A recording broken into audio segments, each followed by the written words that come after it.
Children of the night, what music they make. They're all gonna laugh at you! They're coming to get you, Barbara. What's up? I'm not gonna hurt you. I'm just gonna bash you a bit.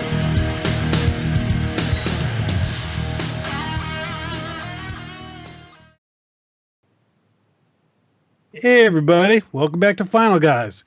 It's the horror podcast that floats, and you'll float too. I'm Jack. I got my buddies Hunter and Jason here. What's going on, fellas? I've got floaters in my eyes and coming out my butt. How are you? Oh my god. I have my It shirt on. That makes me cool. Ooh. Is that the shit It? Is that the new It or the old hit It on This your shirt? is, I think, the new It. Yeah, that's from the first movie a couple years ago. Yeah. Well, if you haven't guessed it, we're going to be talking about It Chapter 2 today on the podcast after we do some news and some movie reviews and picks. So, gentlemen, it looks like we don't have drinking words at the moment, so if we get them later, we can jump in with them. Yeah, that's on me. Yeah, I'm shocked. I totally did not share the live link until 30 seconds before we started. He That's should okay. psychically know this shit by now. He's This going to is say ridiculous. Pennywise clown, you know. Flashback. Anywho, anything to say before we jump into the action? I'm 1 week out from the release of Decade. Finally. It feels like it's been months since I finished that freaking book, but it'll be out next Tuesday. I'll talk about it more then. Yay. Psyched. I know what I'll be reading during Horrortober. The Institute by Stephen King. No. Right now, I am 50 pages left in Joe Hill's The Fireman. Big book. I'm exhausted between that and It. That family killed me. Well, I've decided, because I'm doing my next book for Flame Tree that's due in December, and I figured I'd be writing it all through December, but I want to free up my Rocktober, so I'm going to get it done, at least the first draft, by September 30th. This is my goal, which, if I didn't work, would be awesome. I could make it no problem. That's what I'm hoping to finish my next book, so we'll be writing buddies. Yay! All right, well, let's get to stuff that the audience cares about. And it may not be these stories, but we'll give it a shot. Yeah. Okay. So, the CW, everybody's favorite network, is going to be reviving Dark Shadows in a show called Dark Shadows Reincarnation. And it's going to be, here's the thing, the reimagined show will be a modern day continuation of the strange, terrifying, and sexy saga of the Collins family of Collinsport, Maine. Blah, blah, blah. 400 years curse. Basically, this is like Star Trek The Next Generation of Dark Shadows, from what I understand. It's going to be in the continuity of whatever the hell the continuity of this show. I like the way you said continuation. It sounded like Balky trying to yes do his English. The news read by Corky. I was scanning all over the place. What the country? It's better news you read the week that I wasn't here. I don't have any news, fellas. It was trailer That's right. review week. Exactly. So, Dark Shadows by the CW. CW. This I smell Vampire Diaries. I smell young, good-looking people in an insipid show that I'll never watch. I smell not caring. I honestly don't think I've ever watched a show on the CW. Oh, when was Smallville? Was it still the WB back then? Because I watched the first couple seasons of that and then stopped before I hung myself. Right. Well, you watched Supernatural. Supernatural, yeah. I did, but I haven't watched the last 6 or 7 seasons. I have a lot of catching up to do.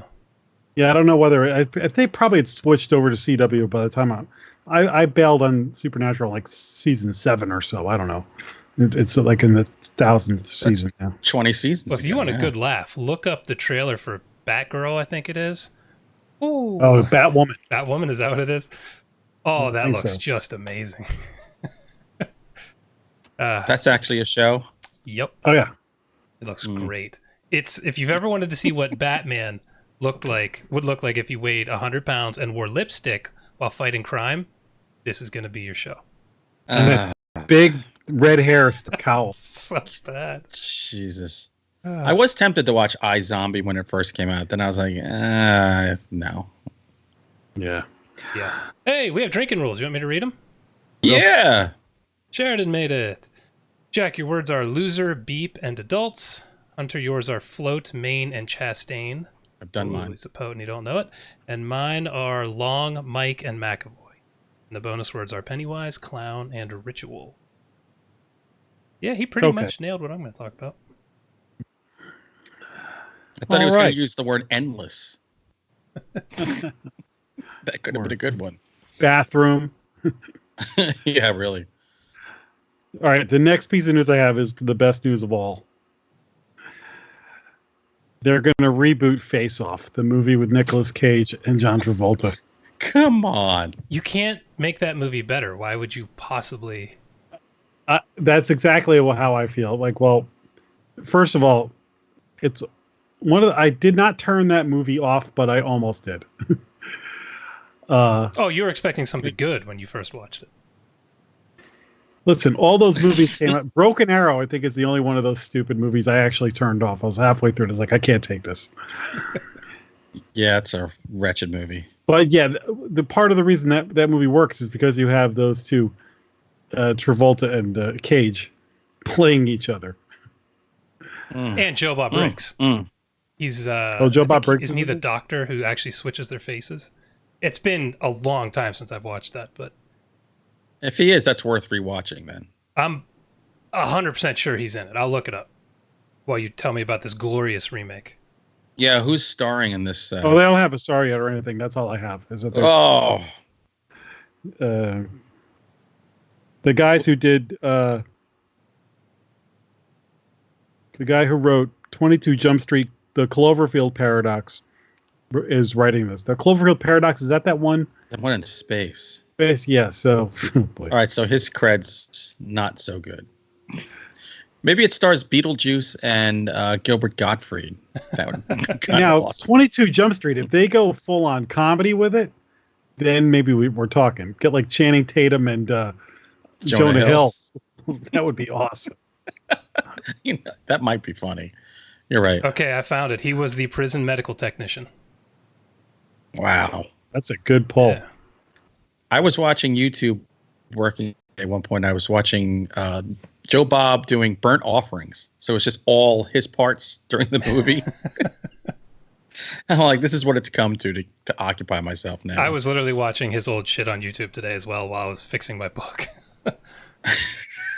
It was a Joe Bob day. I was watching him make some prison recipe for nachos. Ooh, God. Prison nachos. Yeah. What were they called? The nacho hookup or something? I wouldn't put sour cream on them. Yeah, nachos. I did not want to eat them. Last piece of news I got is just a real quick one. Jason, you had seen One Cut of the Dead, and we're pretty positive on it. Well, it's coming to theaters. What? For a limited time this week. It's going to have the theatrical runs starts on the 13th in New York City and LA. Then over the weekend, it's going to be playing at select theaters, including, I think, on Friday in Yonkers near you, Hunter. Really? For some, they're going to have you can actually go to, where the heck is it? It's like onecut.com. Yeah, onecut-movie.com to find if it's in your area. So it's good. They're doing a limited theatrical run, and then it's going to get released like to Shudder and VOD and stuff like that. So, but one or two of I actually looked this up in a couple of different places, and like one of the articles was saying like this is the best theatrical experience they've had in their whole life. Like, so there's a lot of good buzz on this movie. Who knows who said that, but there was a lot of never good been buzz. out. Yeah. I've been to 2 movies, and this was the best ever. So still no date on VOD. Well, no, it's going to hit Shudder, right? It's going to be a Shudder exclusive for streaming, I think. Is what I heard like 6 months ago or something. Yeah, so I'm guessing October, but we'll see. I hope so. I cannot wait to do that episode. I want to watch it again. Well, speaking of Shudder and limited releases, Tigers Are Not Afraid is coming to Shudder, I think, next week. So Yes, pumped. it is. I almost went to see it at the Alamo like 2 weeks ago. And I was like, damn it, I missed it and it was gone. But now, okay, I saved. Oh my God, I would spend $60 on myself alone. I'm hearing good things. It is. Actually, I Yeah. can tell you it comes out on 9/12. Okay. Oh, Thursday. Oh. Yeah, you should. Hmm. And by the way, this Friday is Friday the 13th. So if you have a tattoo parlor by you, see if they participate in the $13 tattoos on Friday the 13th. That's a thing? Yeah, that's how I got my Jason. Well, we can't see on the screen here. But my kids have gone 3 times. They've gone. Like, a lot of the places will have, like, set things. You can only pick from, like, 5 pages of stuff. But the guy by me, he tattoos from 11 o'clock in the morning till 3 in the morning on Friday the 13th. Wow. You don't want to Yeah, be getting it's one of those intense. tattoos at 3 in the morning. His hands all cramped up and Oh, my God. He's probably drunk, too, and pissed. he's made like $100. I know. Well, how it works is, at least here, your tattoo is 13, but you pay 20 because 7 is his tip. Oh God, that poor bastard. But I mean, he's cranking them out. It takes him Yeah. like 10, 15 minutes. That's funny. That's fair. All right, that's all the news that's fit to print. Let's roll the thing. Rolling the thing.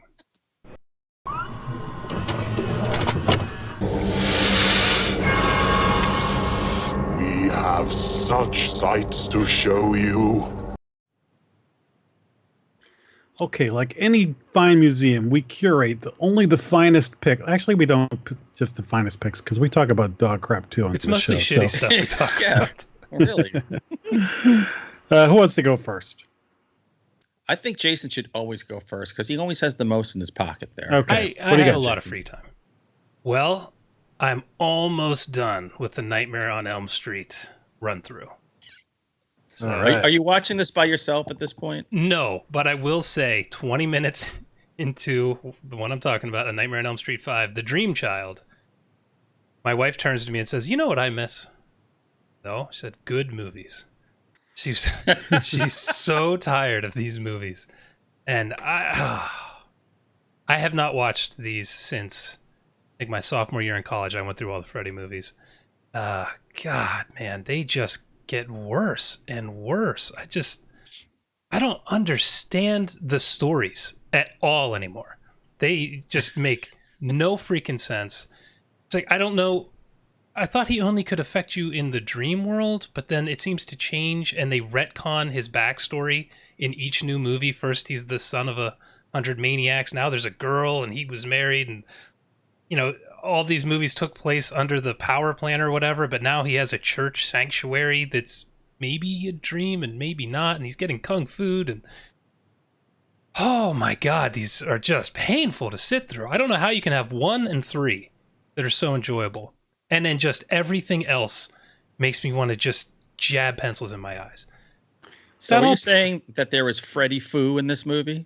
Like the last 3, someone's kung fuing him at some point. I put Freddy versus Jason in the acceptable pile. Well, we're getting to that. We have to watch Okay. New Nightmare, and then we're going to watch Freddy vs. Jason. I haven't watched that since it I'm sure- released. I'm curious All when right. you get to New Nightmare because that's one that I've been meaning to go back and rewatch because when I first saw it and everybody says, no, it's good, you got to go back. So I have to at some point. People say that about part 2 now, too. It's like this big apology tour. We're you sorry. you can't, every time we talk, you bring up part 2. You just bought a magazine about it. What are you not telling us? What are you saying, son? Wow, before this starts turning into a hate crime, I got to tell you. I'm saying do you not like bad I- sequels? I think because we're very PC in this world now, you're bad to not like part 2. I think that's kind of the vibe that's going on. It could be, because that movie is wretched, and I've been hearing people say they like it. Anyway, see, now part 5 and part 6 are starting to blend, so as I'm looking at this, I'm starting to remember in The Dream Child, Freddy comes back to life as an evil fetus born from his mother after she was raped, and then grows into his new body, where he is later killed by a woman and her unborn fetus, who is now like 5, who gains magic dream powers, who pulls fetus Freddy out of his body to then be killed by the nun mother who's there. Oh my God. Sounds good. The ending. I mean, To be in the writing room for that. I was sitting there, I'm watching this, I'm like, I gotta get another beer before we watch part 6. Like, I am not drunk enough for this crap. Oof, It's that sounds rough. and his makeup somehow devolves throughout the series. I don't understand how the first one has the best makeup. The second one's bad, the third one's good. And then from there, each one is just a little bit worse and like a little more Hollywoody, like not. You cut gross. corners, man. It's weird. They Even just his cut voice corners. has changed in the last 2, and I don't know why. He had such a great voice in the early ones. So Is part 5 the one where he does the video game? 5 or 6, dude. I don't remember. I think 5. I love it. Oh, the video game. Oh, that was brutal. When there's a guy in the physical world hopping around like he's in a video game. Just how does this stuff get shot, man? Wes Craven must have been watching these, just fixing a noose. Just like I can't take this anymore. Hopefully, he was getting some money. So that was a Dream Child. I liked it so much, as you can tell.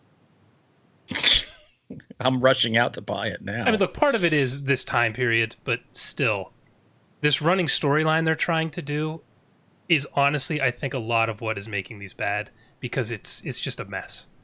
And This whole premise of going into the dreams is a great idea, but it doesn't really need like 6 movies. no, Part 1 and part 3 is all you really need. They, part 3 was like, oh, we've got an idea to expand on this. They did it. And now, I mean, the movie we're going to talk about, my God, did they borrow from Nightmare on Elm Street in this movie? Oh, but they borrowed from a lot. yeah, that whole premise. And when they do remakes, if you're going to do, Robert Englund actually had a great idea for how to replace him as Freddy. He said, if you can continue to make movies, make Freddy different in every movie, because it's different people's dreams, so he might look different in every dream. So that's not a bad idea. Yeah, but he's the icon, That's, Yeah. He became this. You could have the same guy, but then have him morph into other stuff. I don't know. Right. They don't need more movies anyway. But no. They need more original All right, ideas. I'm done. I got more to talk about with 6, so somebody else take it off my hands. what do you got? All right. I saw on Amazon Prime that I'd had on there for about a year and a half this movie called Ghost Keeper. Because I'm sitting back and I'm like, my wife wasn't feeling well. I said, let's go lay down. Let's go watch something. I said, let's watch a good ghost movie. Yeah, 4 of those exist. This movie's from 1981. It's made in Canada, and it starts out with a little snippet about the Wendigo. I was like, what? Oh, so Ghost Wendigo? I'm like, all right, I'll go for this. So it's a knockoff Three's Company. There's literally a dude with his brunette girlfriend and the blonde hussy named Chrissy. Huh. Can't make this up. They're snowmobiling up in the Canadian Rockies, and were they getting lost? I think they were getting lost, and it was too late to turn back around to go to the ski lodge. And then they come across this giant abandoned hotel, kind of like a half overlook hotel thing. And they go in there, and they discover this crazy old lady who lives in the hotel, and she's been there for years by herself. And she first tells them they have to get out, but quickly changes her mind and lets them stay there. So this guy's like a scumbag Jack Tripper, because he's got this beautiful brunette. I mean, she is drop dead gorgeous, but he's hitting on this skeevy blonde the entire time, to the point where when him and the brunette go into the room, she says, "You really like her, don't you?" And he's like, "Yeah, I'm not promised to you." Like, what an asshole. So basically, this movie is about neither a Wendigo or a ghost. That's amazing. I have found out this is a Canadian kind of like classic movie. I don't know why. It's mostly an atmosphere thing. Turns out this woman has a couple of sons. One normal guy. When I say normal, I mean he looks normal and he kind of goes around and he's always disappearing, but he murders people for fun. And then there's another son who's deformed who lives in naturally the basement. And it's just there's no gore. I don't think there was a speck of blood. There is the promise of nudity that is not delivered, which is absolutely appalling. Wow. But it wasn't all that bad. Through all of that, it wasn't all that bad. The score was pretty good. I think it's the guy who did Prom Night. I don't know. There's something about you almost can't lose with that setting, abandoned hotel, and it's snowing, and they can't go anywhere. The snowmobiles are wrecked. You're not selling me. Look, I know this is. I am not going to encourage anybody to rush out and watch this, but if it's a snowy day and you've got nothing to do, it actually wasn't that bad. Boobless, bloodless, and beastless. I'm good. The boobless thing was just got me. I mean, this was an era where everyone got naked. The directors almost got naked and stood in front of the cameras. But no, you've got two beautiful girls and even one in the bath. No, nothing. Come on. I know. All right. Well, Hunter, I know that your fascination with part twos, with Nightmare on Elm Street Part 2. Number 2. I watched the part 2 that I've seen this before, but I don't know if I ever actually saw this whole thing. This is this is an 80s movie. I think it's 80s that came out, and I must have watched it with a crowd of people, and I don't remember if we were talking or whatever, but I sat down and finally said, I'm just going to sit down and watch this from start to finish. I watched Texas Chainsaw Massacre Part 2. Oh, actually, I've never watched it the whole way through. I haven't ever seen parts of it. Oh my God. Well, you're doing yourself at this. In high school, I started watching the series. I watched the first one. I got the second one, started it, and I was like, no, this sucks. And I just turned it back off. Oh. And I just never revisited. Sorry, Jack, go ahead. What do you think? No, I'm glad you said that because it's not a great movie. But it's not like when you watch Nightmare on Elm Street 2, it's just like, wow, that's a bad movie. And it was a real letdown from coming off the first one. When you watch this, it looks so different from Texas Chainsaw Massacre. It looks like a studio movie, you know. Yeah, it looks like it was made by professionals.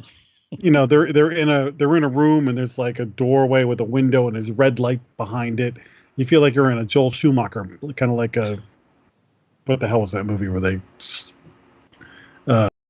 they die, they kill themselves and come back to life? Flatliners. You know, there's some aesthetics like that.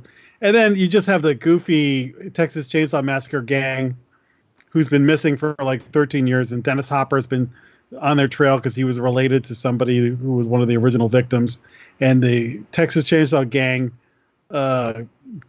kill these guys at the beginning, and it gets caught on a radio show recorded. And so they start going after the radio DJ. And so the rest of the movie is basically Dennis Hopper and the radio DJ and the wacky gang from the Texas Chainsaw Massacre. It's a comedy. That movie's it's a comedy, but that's it. It's good. There's a little bit of a Return of the Living Dead vibe to it, but it's just not. It's not as executed as well. So it's definitely worth watching, and it's not terrible, but it's not good either. It's funny because I love that movie. Do you? Yeah. Look. I know it's such a jarring vibe from the first one. It's hard to reconcile that this is the same universe. Yeah, that's why I never watched it. But I love what they were going for. I thought it was because these characters. Even Toby Hooper said the first was kind of supposed to be a comedy too. Just kind of doubled down on it. Right. Well, they just kind of repeat what they do in the first one in a lot of ways. But it's got Dennis Hopper, man. It's got Hopper, and Hopper's got some amusing things that happen. Now, when this first came out and I saw it, I didn't really think of Dennis Hopper as Dennis Hopper. He was just some guy to me. I didn't. Right. Yeah, he wasn't the legend that we know him to be. Yeah, so it was funny going back and watching it now and being like, oh, okay. So I'm definitely, and look, in the pantheon of part twos, it's not unwatchable or anything like that. It's no Friday the 13th part 2. It's no Evil Dead 2. No. But it's definitely worth watching, and it's a notable entry, but it's a far cry from the original. That's what I'll say. Did you say it's a part 2 and not a number 2? I can't say that it's not a number 2, but it's okay. All right. I had a blast watching it. As a horror fan, See? yeah, it was fun to watch. But I'm not going to go back and watch this again anytime soon. Shit, I bought it for you for Christmas. All right. I'll watch it at Christmas. All right. I watched Freddy's Dead: The Final Nightmare. Okay, so let me tell you what I watched. There's not much that I can say about this that I didn't say during the last one. It just keeps stepping down. This did have some cool cameos. I'm going to forget everyone who was in it, but I know Alice Cooper was there. Johnny Depp has a cameo in this, which blew my freaking mind. Yeah, they were trying, I guess, but at the end I think we're kung fuing in the church, and then they introduced these dream demons that have given Freddy his power to do what he does. Was this someone that was in 3D? Yes, and yeah, I remember those guys. This movie is so hilarious because I didn't know it was in 3D, right? Until they're putting Freddy's daughter in the dream world to go get him, and they give her 3D glasses. I'm like, why are they giving her 3D glasses? And they say this can become anything you want in the dream world. I'm like, yes. Okay. So then she gets in the dream world and puts them on, and I'm like, oh Jesus, is this their signal that it's going 3D? Yes. And then from then on, it's shit flying at the screen and all these just terrible 3D tropes. And then 15 minutes later, she's like, oh, everything still looks funny when something happens. And then she physically takes the glasses off and is like, oh, everything looks normal again or something like that. Like, this is a freaking joke. Like, you cannot be serious with this. I saw this in the theater and did that with her. Oh, my God. It was... Actually with her? In spirit. It was not subtle. I'll put it that way. It's almost like, if you give everyone 3D glasses when they're going into theater and the screen goes blurry and stops working, they just put their glasses on and they can, but they did this whole rigmarole that watching it now, I don't know, 25 years later, I'm like, this is insane.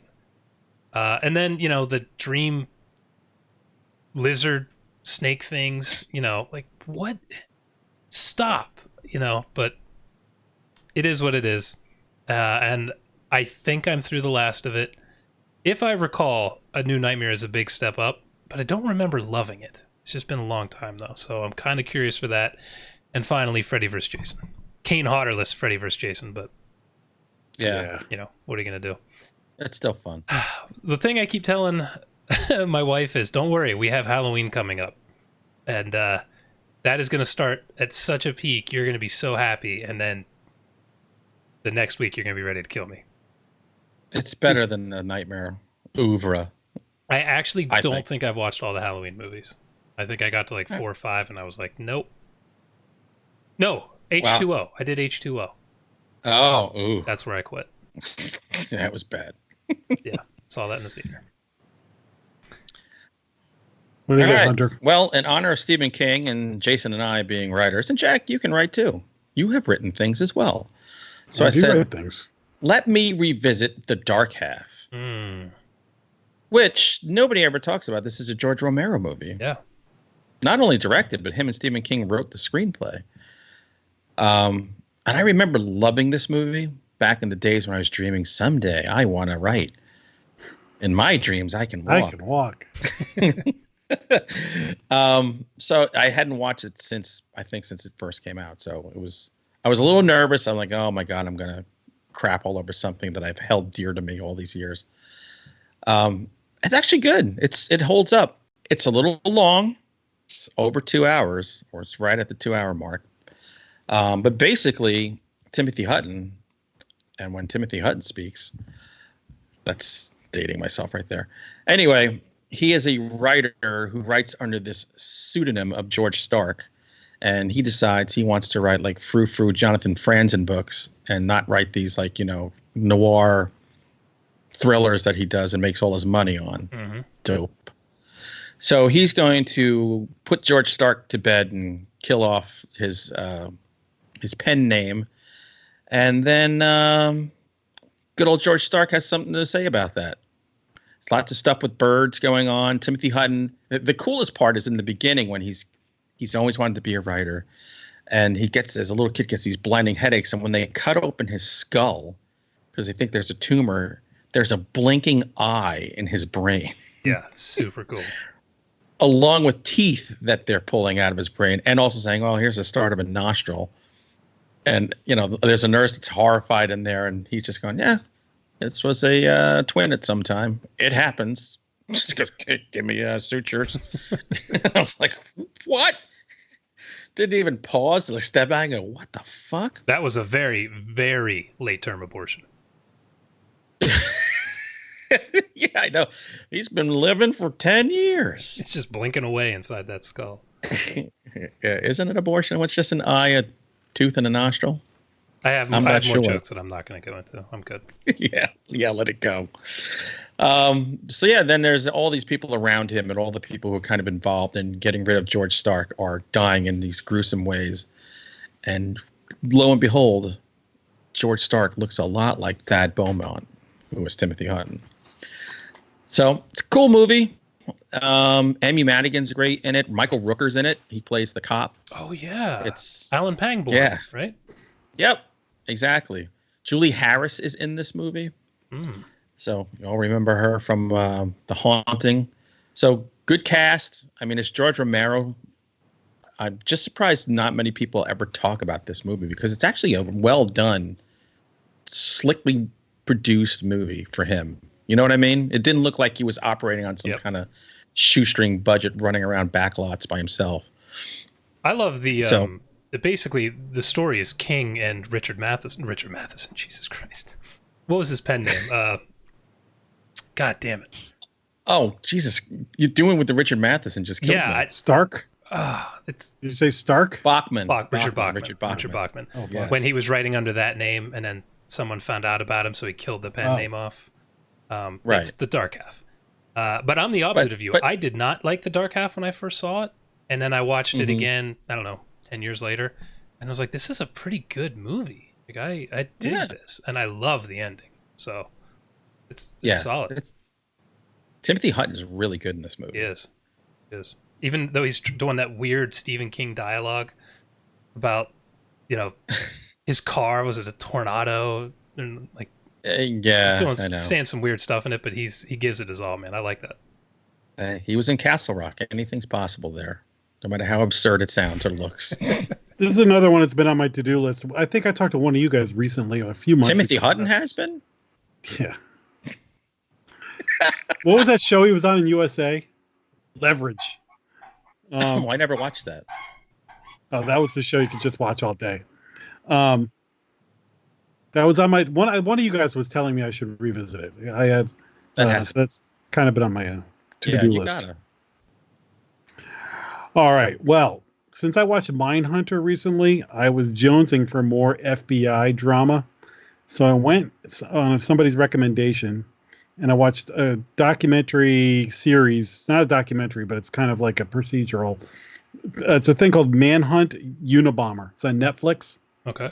And it's I think it's like 10 episodes, and it's a series about the Unabomber. Paul Bettany plays the Unabomber, and Sam Worthington, the guy from Avatar, plays the FBI guy who kind of figured out how to track him down.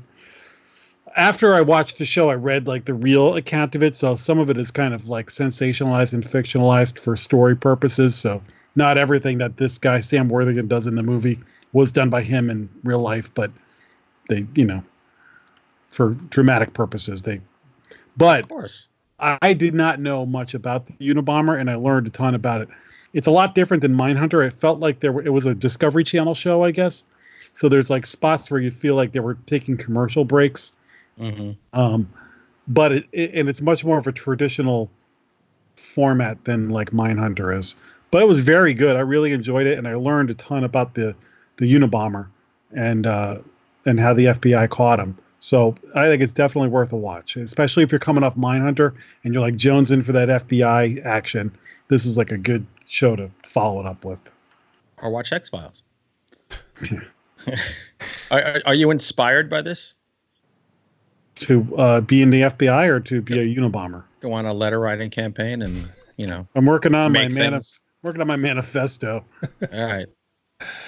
All right, I watched two more things I'll lump together here. One, I just want to say I rewatched Avengers Endgame finally, and my opinion of it is exactly the same. I loved it. Not as good as Infinity War, but I still loved it a lot. Anytime you get into time travel, you start getting some wonky shit. Still the same here. And I still feel like Thanos isn't as good in this as he was in Infinity War. I just didn't have the same... like, you understood his mission more. He was a crazy man, but you saw his point of view as crazy as it was. In this, he was just like bad guy number 12, you know? So Yeah. it was... I still loved it, don't get me wrong. But so my opinion is exactly the same. But when I was looking it up, I saw the movie has now made $2.8 billion. God almighty. I got the Blu-ray. I've watched it. I've watched all the extras, and I'm working on the director's commentary now. So, and I like it better than Infinity War. So Really? yeah, Wow. but I think number one, they're a package deal. But this movie's more entertaining, nonstop than the other one. But it's like I don't even want to have to compare the two. I love both of them. So Yeah, they're good. So then I watched Ma, the movie that came out in May, maybe? Do it, Jack. what'd you think? What? Ma. Meatloaf. So this is the one I was boycotting because the trailer gave away some very explicit stuff. And You were angry. it literally gives away the ending.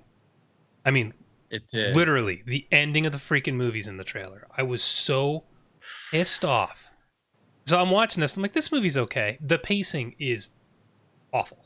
I mean, the pacing is so bad. It's an hour of build-up and then 20 minutes, 30 minutes of just craziness. That it just doesn't quite feel right. It's not that it's a bad movie. The woman who plays Ma, I can't think of her name. She won an Academy Award, too. I should know her. Yeah. She's in Shape of Water. Octavia Spencer? Yeah, she was in Shape of Water. Yes. She is amazing in this movie. It's a standard, it's a standard plot, crazy woman, stalking and killing people.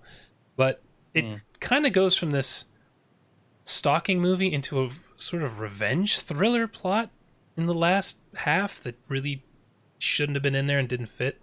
But it's fine. I probably would have gone to see this without the trailer. To me, this feels more like like a really good Netflix movie. You watch this, you'd be pretty happy.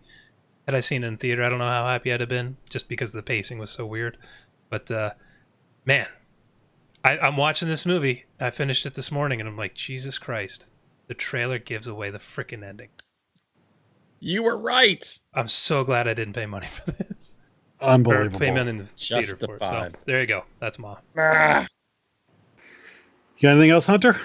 I found out that the Midsommar director's cut is 3 hours and 5 minutes long. So if it's at a theater near you and you've seen it, that's good practice.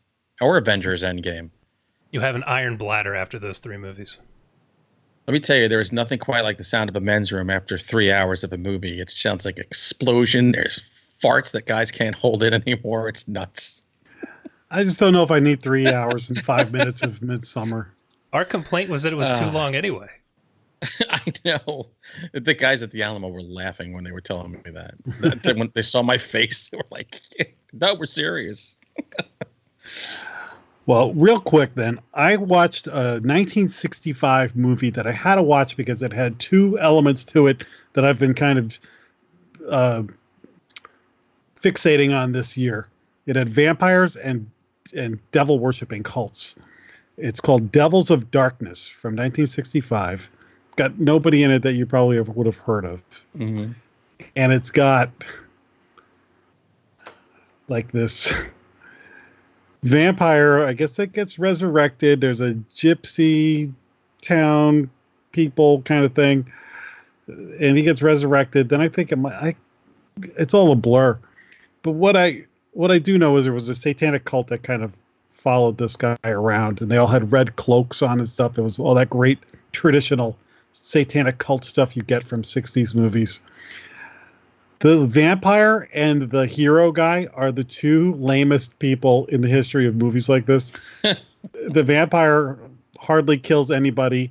he's got this like cane that has like a knife thing that pops out, but he never really uses it. So And it looks dangerous. yeah. And the way he is dispatched at the end is laughable. The hero guy doesn't do anything. He wears like khakis and a golf shirt and just kind of walks around talking to people and doesn't solve anything. He's the most useless leading man in the history. So it was fun. I had read this on a list of movies that one of the channels was showing around Halloween. So I looked it up. I was like, oh, what's this? I think it was on Prime or something like that. So I checked it out. So it was a fun go back and watch a 60s vampire satanic cult movie, but nothing to write home about. I'd watch it. Yeah, it's you would enjoy it. Yeah, I'd totally watch it. So from watching all these, are your Amazon recommendations just 60s and 70s horror movies now? Because mine are like all 90s shitty horror movies. Yeah, that's true. It does change the deck on you. I don't get recommendations. I get underneath it. It says like also watched, I guess, and it's always something in the same ballpark as that anyway. Just as an old fuck like you would like these. Yes. I love surfing through that stuff though, because I have so many stupid movies bookmarked that I'll probably never get around to watching, but they're there. That's how I got to Ghost Keeper. And doing a podcast like this, I feel like it's good. I try and do it every week, if not, a couple of times a month, is go back and find stuff that is old that I haven't seen yet, or stuff that I've never heard of, and just watch it for the sake of, becoming more well read in the industry or whatever, So it's fun to watch some of this stuff. It's not fun to watch some of this stuff, but it's fun to watch this stuff. Yeah. You take your curator job seriously. Exactly. Yes. Curation Nation, baby. Yeah. All right. Is that everything? Can't wait. Yes. Yeah, let's try to wrap up a 3-hour movie in 15 minutes now. Let's do it. We might go a little long tonight. Let's show the director what he should have done. It's time. You like scary movies? Uh-huh. What's your favorite scary movie? I don't know. You have to have a favorite. What comes to mind?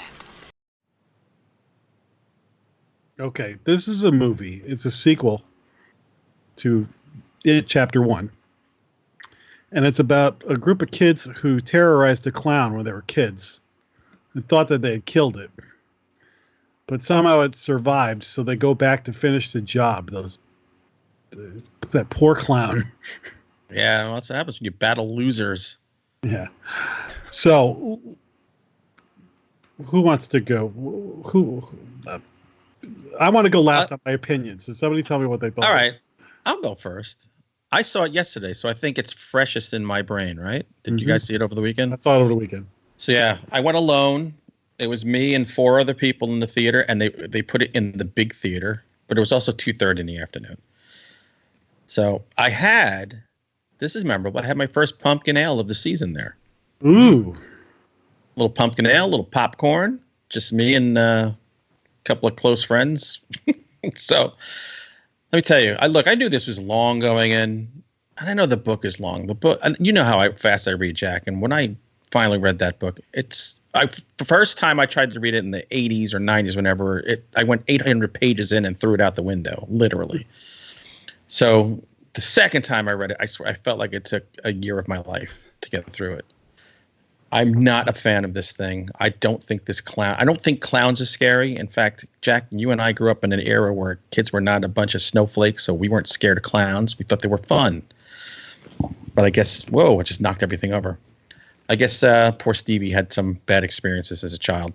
Anyway, dude, it's called here cocaine. We are, 20. That's what it is. It's just cocaine. That cocaine's a terrible drug. Because I will give the movie this. I like the casting. I think the casting was spot on of pairing the adults with these kids. They really look like, except the fat kid, who my daughter says, I think he even changed race as he got older. I thought that guy's face looked good for the kid.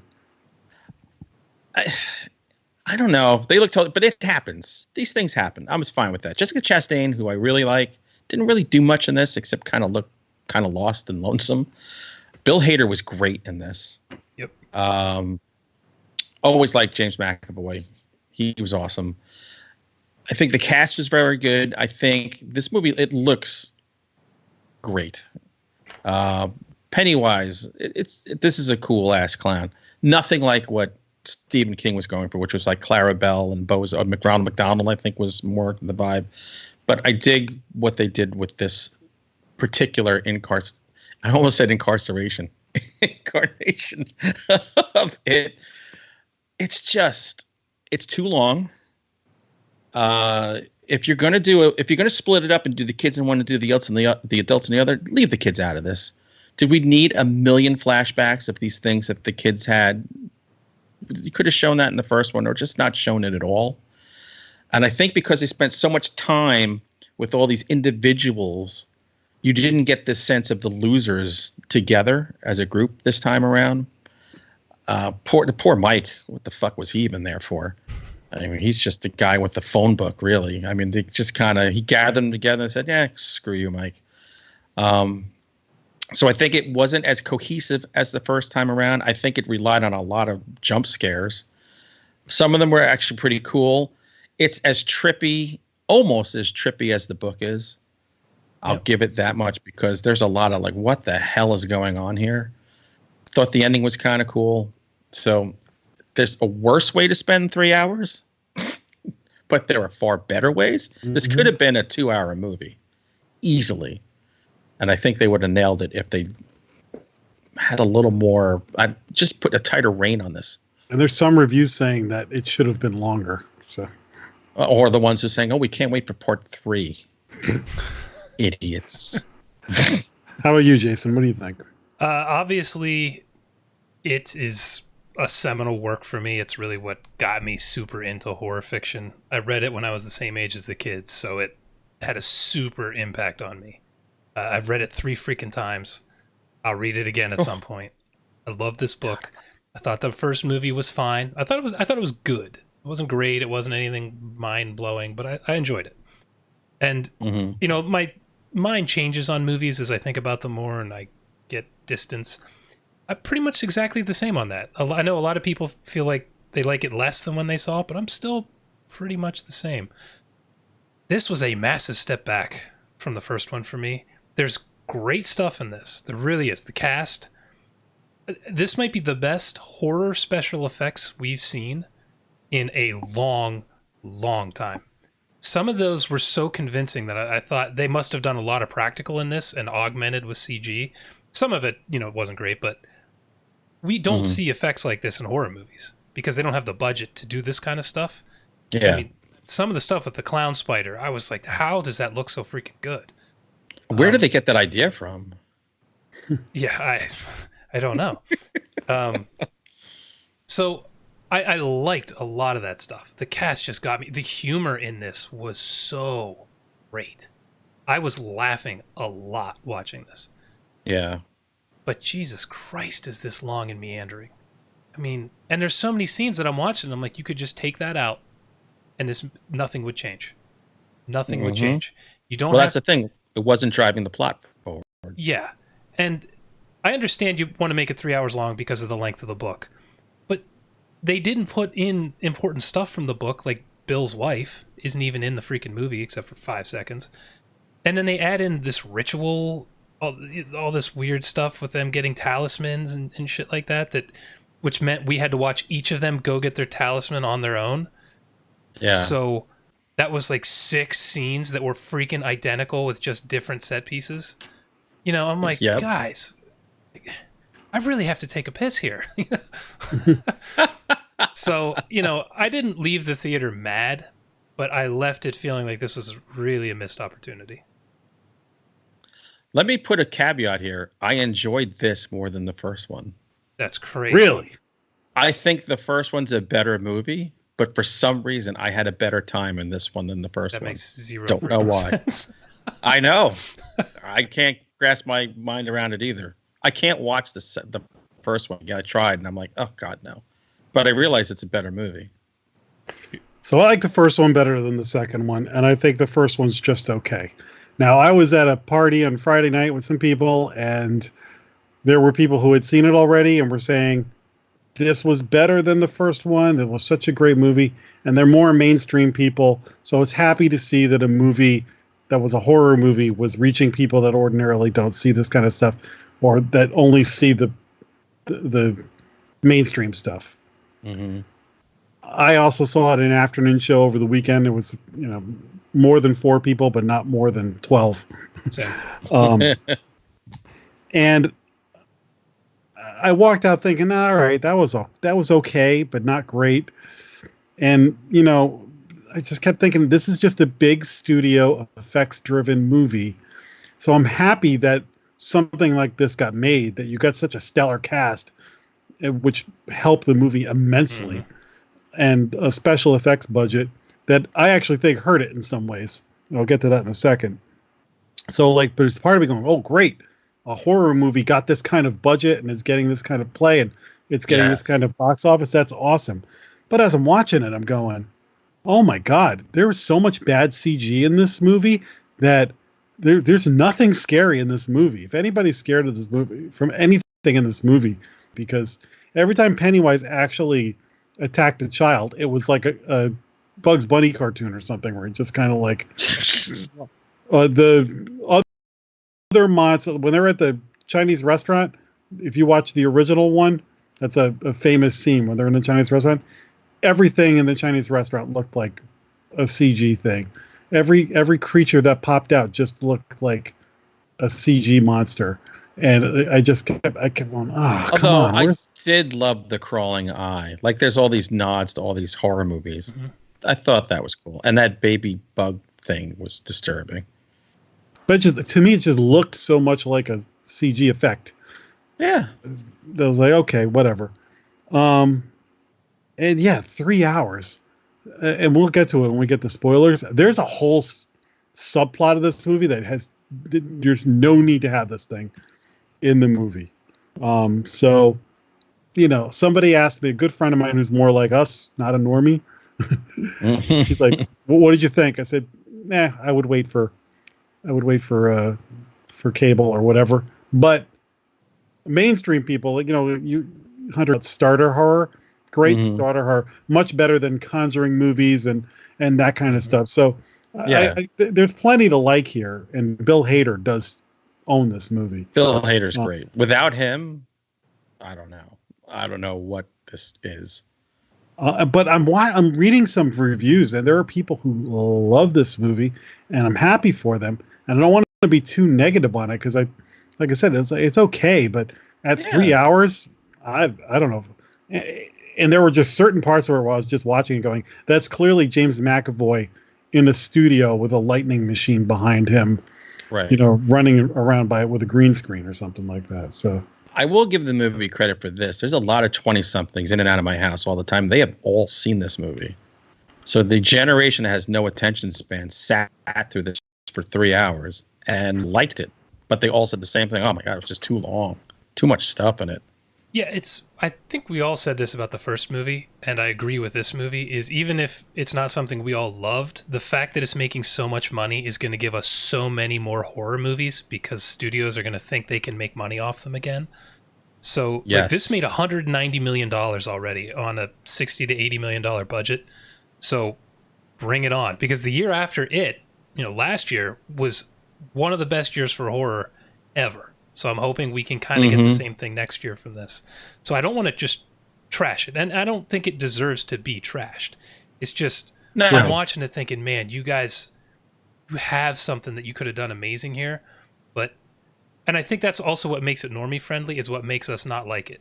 So the reason it's not scary to me, I was talking to my friend about this. He was asking what I thought. And I said, I didn't think the first movie was scary at all. Like, not even a little bit. And I feel the same way about this. And he said, dude, the first movie scared the shit out of me.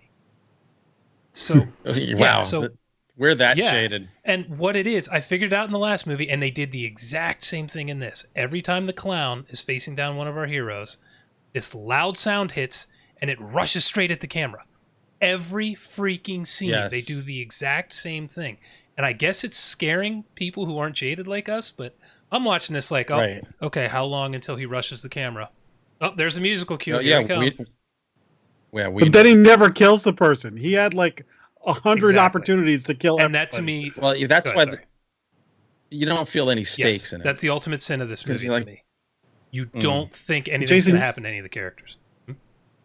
You said something else too, though. You get distance from a movie, and you may like it more, you may like it less. The further I get from that Pet Sematary movie, the less I like it.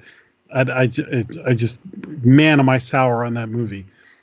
I just, for somebody who read the book to watch that as a movie, I'm like, this does the book no justice. I didn't read this book, but I saw the original miniseries in this, and I'm like, okay, this seems like a pretty sincere take on the subject matter. Like it doesn't betray it. You read it, so No, it's a ballsy all-in take on a fucking batshit book. I feel like the first one got the heart better than this one did. I don't feel like this one quite got the heart of the book, and I think it's because of some of the stuff they took out and some of the stuff they put in, or some of the stuff they decided to I also keep, think, I should say. To me, the book, that second half, didn't have the heart either. Yeah. So in a way, it's kind of like it parallels. Yeah, maybe it's the source material. I don't know. If there's one thing Stephen King can write, it's coming of age stories. I mean, the guy is a freaking master at it. So maybe that's part of it. Honestly, I don't know, but I didn't have that same feeling I had watching the kids in the first one. And I think part of it's this group is not together that much in the movie. They're separated for at least half of the runtime or significantly more. I'm not even sure. And that did not help it, because every time they were together, the movie was elevated. Because their dialogue, I don't know how many fucks were said in this movie. Oh, man. It was amazing. It reminded me of movies we would have gotten in the 80s and 90s, to be honest. It was so vulgar. So I love that. And then, oh, no, we all need to split up for the next hour and 20 minutes. I'm like, God, stop. Yeah. It's like you shot 12 Angry Men, but you made them all go to the bathroom and then just filmed them in the bathroom by themselves. Two angry dudes waiting for 10. Stop it. Yeah. Somebody actually made a great analogy that when they saw it, they're more our speed. He said, I think for us, it's kind of like softcore horror, and we're really looking for hardcore stuff. Yeah. So it's a sort of Cinemax horror and not the hardcore stuff. So I thought that was a great analogy. See, for me, a good horror movie is something I want to own and watch over and over. I will never see this again. Ever. And I'm glad I saw it. Yeah, it'll just never happen. But it was cool. I think we'd all recommend it to other people. That's the interesting. Jason, you said it before. Our bar is higher. Like, things don't scare us that scare mainstream people, or we just, our standards are different.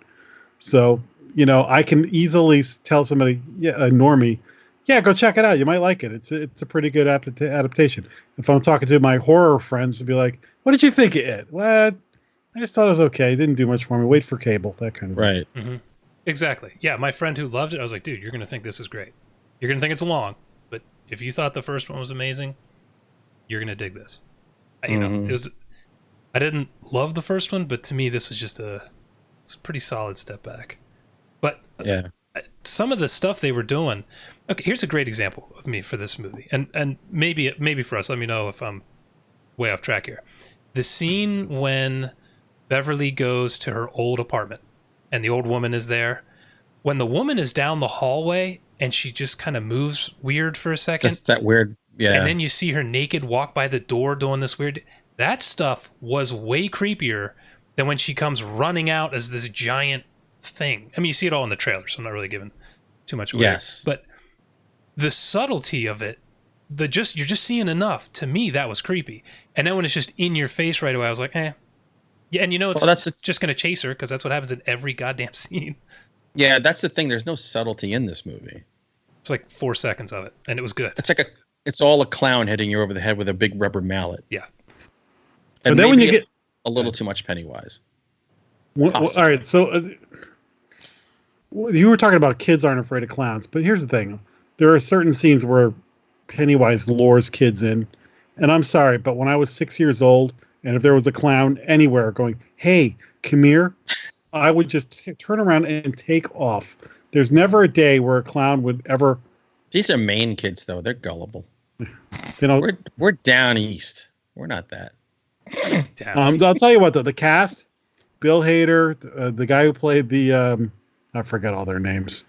the guy who had the inhaler. The hypochondriac, he was amazing. He was amazing. We got to get to spoilers soon because there's something I have a Ring the question goddamn bell already. Okay. There if you haven't seen it, bail now and let us know what you think after you get back. Can we get into spoilers, or I got a question for you? Please do. Mm-hmm. So he has that scene where the leper guy attacks him, and the leper guy like throws up on him, and for like a second they play "Angel of the Morning." Yes, and then it turns off again, and I'm like, "What was that?" Yeah, I thought the same thing. I'm like, is this turning into a comedy? And then the way they cut it so short, I was like, well, I was same thing. It was very. If they let it play, it would have been funny. I would have rolled with it. I was like, they took this from Deadpool, but right. It was like a gag the editor put in during the production just as a joke, and then they forgot to take it back out before the movie release. And they never did anything else like it the rest of the movie. No. It was so weird. But then again, look, the book is weird. Right? I know, but anything happens in that stupid book. It didn't match the rest of the movie at all. Like, I'm so glad you remembered that because it had slipped my mind. That was bizarre. Oh, I thought of you too. The second it happened, I was like, "Oh, I can't wait to talk to these guys about that." Yeah, that was when it first started happening. I go, "Oh, this might be my favorite part of the movie." But then when you finish watching the movie, you go, "Well, that was like a square peg in a round hole." What the hell? What did you think of Paul Bunyan chasing Bill Hader? See, that's one of those scenes that I'm like, okay, you got to save some runtime. The Paul Bunyan running, that's axed. we don't need this. But so that good. That movie I watched Beelzebub last week. Yeah. There's one scene with a special effect that's in the ballpark of that, but it's shot in the dark and it's so bizarre. And the movie is just a lower budget, grittier movie that I think when you see the movie, you're going to know what I'm talking about, and you kind of roll with it. Whereas this, I'm just like, again, I was like, is this a Bugs Bunny movie? Well, all of that stuff, I just didn't feel like there was any sort of tension in it whatsoever. I'm just like, yeah, what stupid thing is going to pop out now that's going to scare them? And they'll go, it's not real.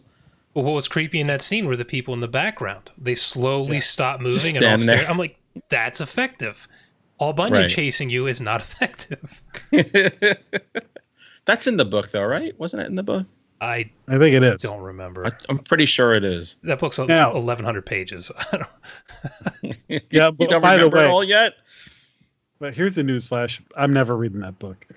You get the audio. Maybe I'll do that. So there was this thing at the end, and the scene I was talking about where it looked like James McAvoy in a studio was at the end when they're in the cave and they're running around and the lights are.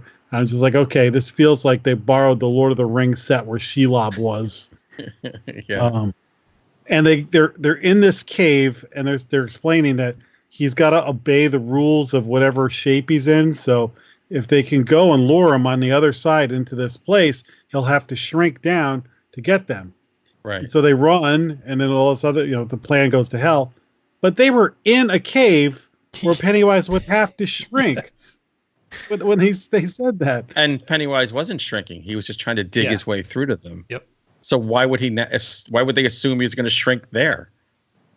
I don't know. And then what followed that when they just basically yelled at him that he's a small clown. Like this, I've been watching this freaking movie for over 5 hours now, and the ending is you're just yelling at the clown. You're going to bully. In a world of anti-bullying, they bully the shit out of him until he dies. They bully him till he's a little flat clown and then kill him. Like, pull his heart out. Why not just have them fight the freaking spider?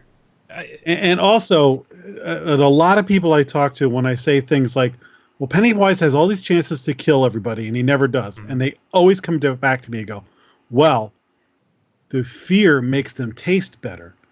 And I'm going, okay, but at some point, he has learned his lesson with these kids. He had Bill Hader pinned with Paul Bunyan, and he let him go. Mm-hmm. He's got people... And then at the end, like they kind of blur the lines as to what is he trying to do? Is he Freddy Kruegering you and messing with your mind, or is he physically trying to eat you? Like, like he should have killed them in 2 seconds once they got down there. Yeah, yeah. Yeah, it's like, okay, when they're kids, you're trying to scare them and not kill them for a little while. Fine. Now they're adults who've already defeated you. Playtime's over. Just kill these fools and let's get on with it. Yeah. I didn't really... It didn't jive with me all that well. No. There was another scene I was just... Good. Go ahead. I was just going to say... Why'd you need the bully? Oh God, they took that whole part from the book and just said, "Yeah, we're going to give you about a half a page worth on the script." That was weird. Yeah. And his zombie friend, another like hokey CG thing that I'm like, what is this? There and gone. So they never even had to deal with him, with the zombie friend. Maybe it's just there to drive. Just that you can cut out. Boom! I just saved you 10 minutes. Cut out the weird, like the gay hate crime at the beginning with the adults, and take the girl with the clown under the bleachers and make that the opening scene of the movie. Yeah. And I just saved you 15 more minutes. Now we're down to 2.5 hours. Was that the connect with Bill Hader's character or something? Which was also stupid. That's the only reason I could think of why they did that. You don't need to do that either. You take out him scratching the stupid letters on the wood, and boom, that subplot's completely gone, and the movie's now 2.5 hours, and it's more palatable. It's just they could have just done some simple things, and I don't know. It's like they were throwing so much at the wall. So that ritual of chewed or chud, that's not in the book? I think it is, but I don't remember it being that long and drawn out. But I don't know. What about the guy's suicide and the way that they kind of retconned it so that he justified it? Oh yeah, that's not in the book. He was just scared. He was just scared shitless and killed himself. And it felt like the end. Lunch is over, and then the other endings that just go on and on to show how happy everything is. I'm thinking, oh well, they telegraphed this with talking about how he doesn't write good endings. Like you knew this was coming. Yeah. And the romance with Beverly and Ben did not work at all. No. It's like she was just making out with Bill, and then she finds out this poem was written by him, and she's like, "Oh, I don't care about him anymore. You're my guy now." Yeah. So the guy who played Little Ben in the original series is in the boardroom at the beginning when Ben is talking. Was he the guy giving the presentation? He was one of those people. I don't know which one. Oh, wow. Oh. And what'd you think of the Stephen King cameo?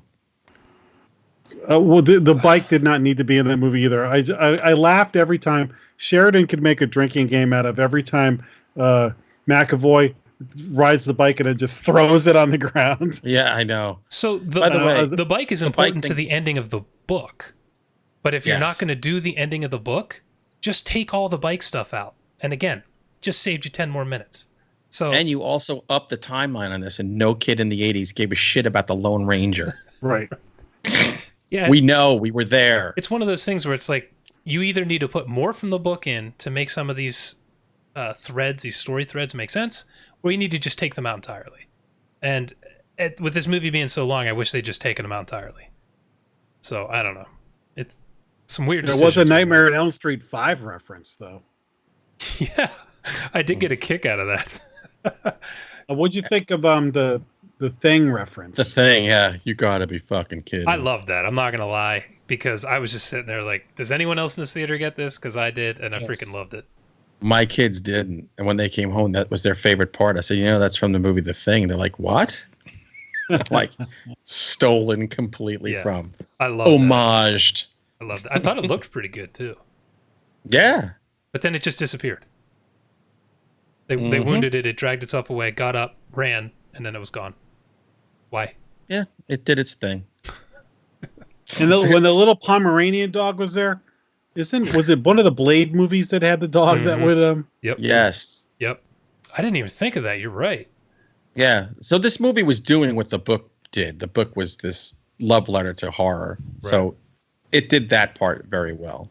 I don't know. Of all the movies I do some homages to, I think Blade 3 is pretty low on the freaking list. Hey, it might have been a director's favorite. You never know. Oh, God. That's the one with Triple H, isn't it? Yes, it is. Anyway, I just spent this whole time trashing the movie. I didn't hate it. Just, it really felt like a lost opportunity. It wasn't like The Dark Tower or something. It wasn't that level of bad. Oh, the season. No. So they de-aged. Not de-aging isn't the right word, but they used that aging technology to. Yeah, I guess they de-aged him on the kids. Mm-hmm. And the kids, and I saw a lot of complaints about it, and I didn't notice it a ton, but there were definitely spots where I noticed it. Yeah, me too. And that's another thing. Why are the kids in this? Just cut them out. That whole They're scene in it a with lot. them in the bunker. The bunker wasn't in the first movie, right? right, So why does it need to be in this movie? Like, just cut that out. they could have had less of the kids. Yeah, I mean, So you could see Ben was always an architect. I think we literally just cut this down to 2 hours. Like, in just the couple things we've mentioned, now it's a 2-hour movie, and it's going to move a lot better. And maybe we're sitting here liking it more. I don't know. But again, I liked this more than the first. Had a better time. That's so crazy to me. And I saw the first one in a packed movie theater on a Friday night, and everyone was going berserk. This was me and just 4 other people. Maybe it was the pumpkin ale. I don't know. I only had 2. It wasn't drunk. It could be. They retread a lot of stuff from the first movie. So for me, the first one I thought was better. But at the same time, again, it's fine. It's fine. If kids are having a Halloween party, pop it in and have fun. It's going to give us more stuff next year. So the Stephen King movie I want to see this year is Dr. Sleep. So yes, please. This was a step up from Pet Sematary. And I'm hoping Dr. Sleep is like the home run that I want it to be. That dude is just printing money. They're going to be doing. They're taking another swing at Salem's Lot. So hopefully they get their game. Of course they are in shape for that. Come on, you can't. I know they already did screw it up, but it's such a great property to. It's prime for a remake. It just don't do what they did with that Rob Lowe one. My God. Wait till you get a 3-part Tommy Knockers movie. That's going to be coming. Guaranteed. I'm interested to see how they stretch a 15-page story in the tall grass into a movie. Yeah, that has almost nothing to it. No, just a couple gross scenes. That's it. Yeah. I don't know. Bring it on. All right. Well, it sounds like we all, even though we ripped it to shreds, we say, go ahead and check it out if you want. We're just critical old men. That's why. Yeah, we're jaded horror fans. If you're listening to this show, this is probably not your thing, but your family will love it. Yeah, mom will dig it. Right. I'm so happy people are loving it, though. So, Yep. If it gets them, if that first taste gets them, and then in a couple of years they're watching Reanimator, we've won. Oh, yeah, baby. That's a joke. So what's next week, man? Yeah. Let's talk after the show, figure out what we're going to watch, and we'll announce it. I like the idea of Satanic Panic that you brought up this week. All right, let's do Satanic Panic, and then that's a new release. I think it's on Amazon Prime. Has a cool cover. We got that show horror on comedy. The movie on Shudder you mentioned too. The Spanish one. What's that called? Oh, Tigers Are Not Afraid. Let's do Satanic Panic. Then we'll do Tigers. There we go. And Wow, we just plotted 2 weeks. And then Hunter, that other one you had mentioned, we can squeeze that in on a week when we have one more. Hail Satan, yeah, documentary, because that's not necessarily horror.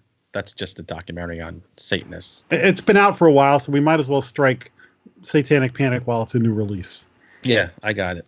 All right, so next week, Satanic Panic, Rebecca Romijn. Oh, and what's Matthew Modine's daughter? Ruby Modine? Oh, really? Yeah. So she's cute. I'm looking forward to it. We'll see, though. Yay for nepotism. Exactly. All right, then. Well, thanks, everybody. And let us know what you thought of it. We're very, very curious to see what everybody thought. So hit us up on Facebook or Twitter. And we'll see you next week. Thanks for coming. You'll float too. You'll float too. You'll float too.